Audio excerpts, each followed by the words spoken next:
Pernah nggak kamu merasa hidupmu nggak berkembang padahal kamu sudah berusaha, belajar ada, nonton video self-improvement ada, punya mimpi juga ada, tapi entah kenapa hidupmu tetap di tempat yang sama. Mungkin masalahnya bukan kamu, tapi orang-orang yang ada di sekitarmu. Karena menurut penelitian psikologi sosial, lingkungan pertemanan adalah salah satu faktor terbesar yang menentukan masa depan seseorang. Dan yang lebih menyeramkan, kadang orang yang menghambat hidupmu justru adalah teman terdekatmu. Hari ini kita akan bahas 3 tipe teman yang diam-diam menghancurkan masa depanmu.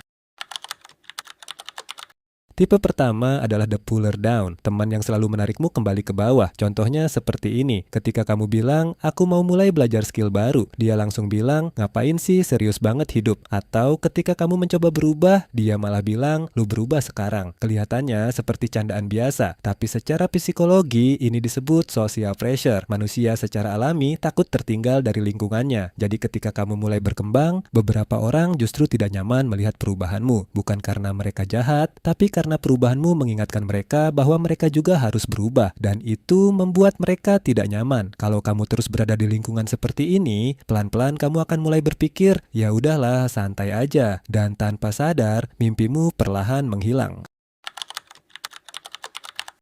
Tipe kedua adalah the energy drainer, teman yang selalu menguras energimu dengan hal negatif. Setiap ngobrol selalu tentang drama, masalah, keluhan, atau menyalahkan keadaan. Contohnya, Indonesia susah sukses. Orang kaya pasti curang, belajar juga percuma. Kalau sesekali sih normal, tapi kalau setiap hari seperti itu, otakmu akan mulai menyerap pola pikir yang sama. Karena otak manusia bekerja seperti spons. Apa yang sering kamu dengar akan perlahan menjadi cara berpikirmu juga. Makanya ada satu kalimat yang sangat terkenal, lingkungan lebih kuat daripada motivasi. Kamu bisa nonton video motivasi 100 kali, tapi kalau setiap hari dikelilingi energi negatif, motivasimu akan kalah.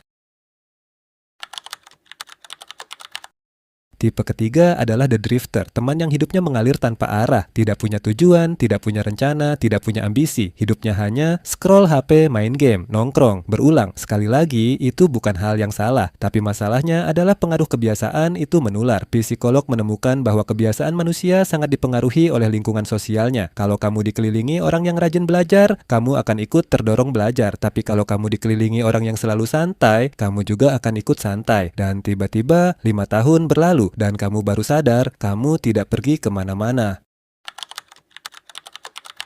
Sekarang penting untuk diingat, tujuan video ini bukan menyuruhmu membenci temanmu, tapi untuk membuatmu sadar satu hal, lingkunganmu akan menentukan masa depanmu. Jadi kalau kamu ingin hidup yang berbeda, kadang kamu juga harus mulai mencari lingkungan yang berbeda, lingkungan yang mendukungmu, mendorongmu, dan membuatmu berkembang. Karena masa depanmu bisa berubah hanya karena orang-orang yang kamu pilih untuk berada di sekitarmu. Sekarang aku penasaran, dari 3 tipe teman tadi, mana yang paling sering kamu temui? Tulis di komentar. Dan kalau kamu suka video yang membahas hal yang bermanfaat seperti ini, jangan lupa subscribe. Karena di channel ini, kita akan belajar cara memahami diri sendiri dan membangun masa depan yang lebih baik. Terima kasih dan sampai jumpa.